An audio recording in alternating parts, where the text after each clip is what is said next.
Hello,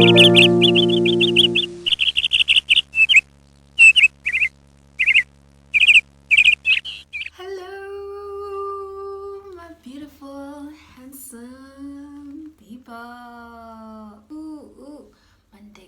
Monday is here. Ooh. For those of you who do not know me, my name is Jerry, and I come to you in peace. Shalom. Okay, today is another daily devotional. Okay, we shall turn to Jeremiah 29:11. What a way to start the week. Come on. And it says, "For I know the thoughts that I think toward you, says the Lord, thoughts of peace and not of evil, to give you a hope and a future." What thoughts are you having today? I know when Monday rises up, most of the days people are just all gloomy. They look at the weather, they're like, what is this weather? Well, today we're going to talk about thinking for change. And I'm going to read an excerpt from John C. Maxwell. That guy is life changing. He actually has a Bible in the New King James Version, and it's amazing the points he puts in it. And let me just go through some of the things that he has mentioned. So stay tuned. We're going to talk about thinking for a change. So we're going to read 11 thinking skills every successful person needs. Hey, it's Monday, we need success. And how are we going to do it with our thoughts? So number 1, acquire the wisdom of big picture thinking. A case study, King Jehoram in 2 Kings chapter 3.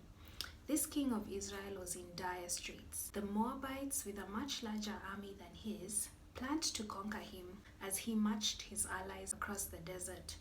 They ran out of water. When they groaned to Elisha that they needed water, God replied through the prophet, "I will give you your water, but this is a small request. I will also give the Moabites into your hands." King Jehoram saw the immediate need, but took his eyes off the ultimate solution. He failed to see the big picture. Number 2, unleash the potential of focused thinking. Case study, the Syrophoenician woman in Mark 7.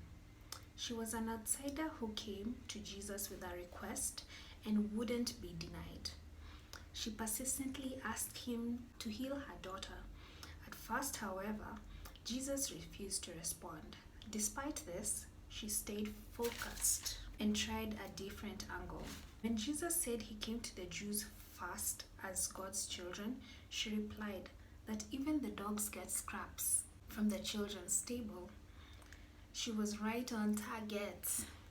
Her focused and determined thinking moved Jesus to meet her need.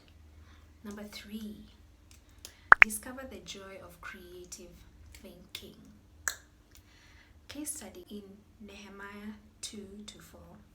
Nehemiah led the way to rebuilding the wall of Jerusalem. He did it because of his shrewd, creative thinking. He mobilized the citizens by selling his vision for the value of a new wall.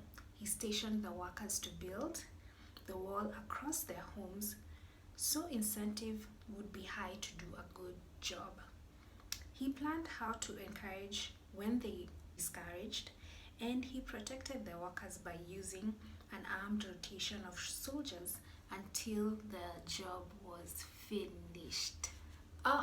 Number 4, recognize the importance of realistic thinking.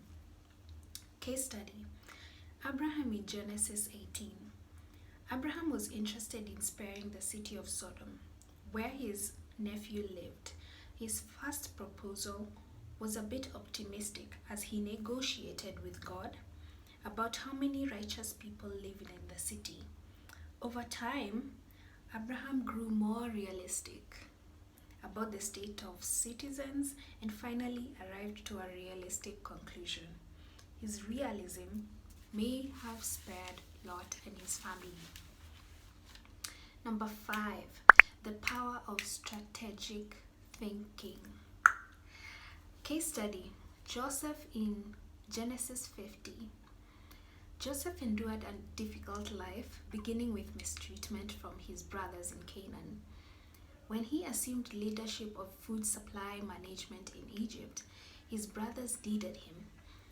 They were naturally fearful. This was Joseph's chance to get revenge. But Joseph recognized what was happening and told them what they meant for evil, God meant for good, to spare the children of Israel and preserve their future.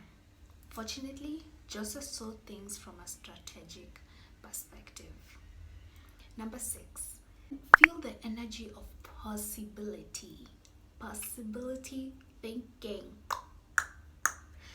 Case study: Peter in Acts 10. Simon Peter was praying on a rooftop when God gave him an unusual vision. The vision expanded Peter's thinking so he would be open to sharing the gospel with the Gentile people. Peter was so entrenched in his current paradigm, he pushed back. This new thought was foreign to him.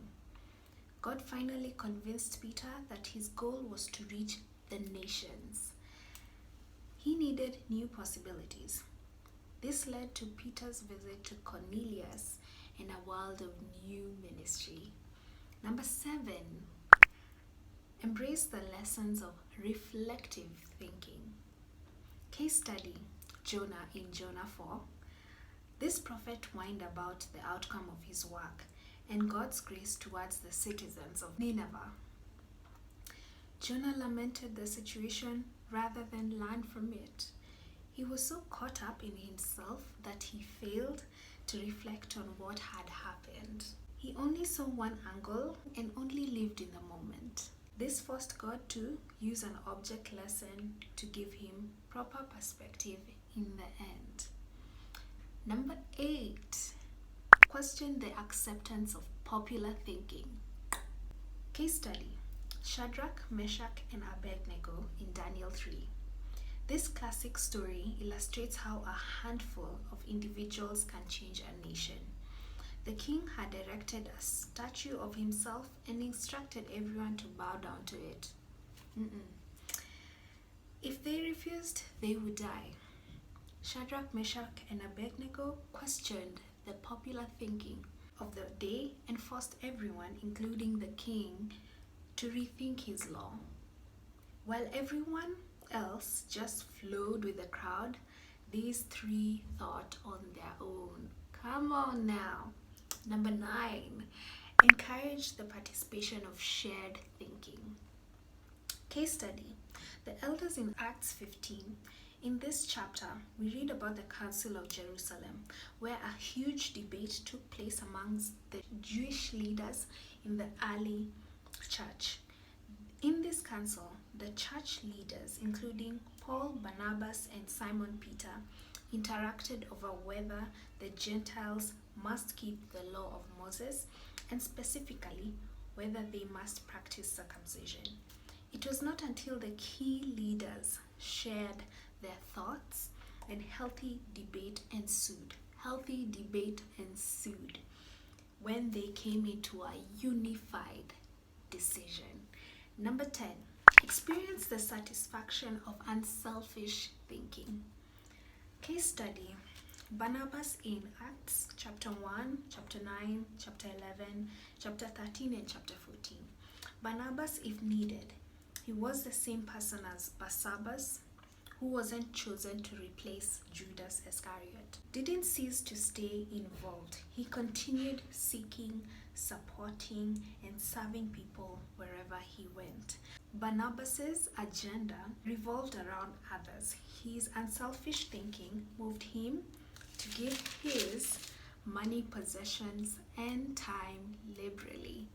It enabled him to mentor leaders in the church, and ultimately it led to his becoming an apostle after all, in Acts 14:14.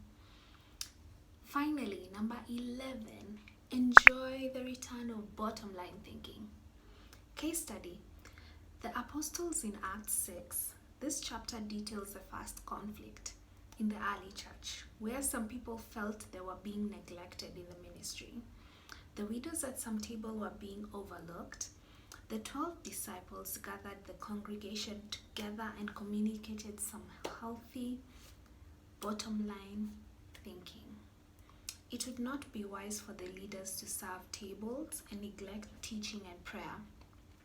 In this text, it is interesting to note that apparently the apostles didn't even have to pray about the issue. They recognized the value of bottom line results and pursued them. What?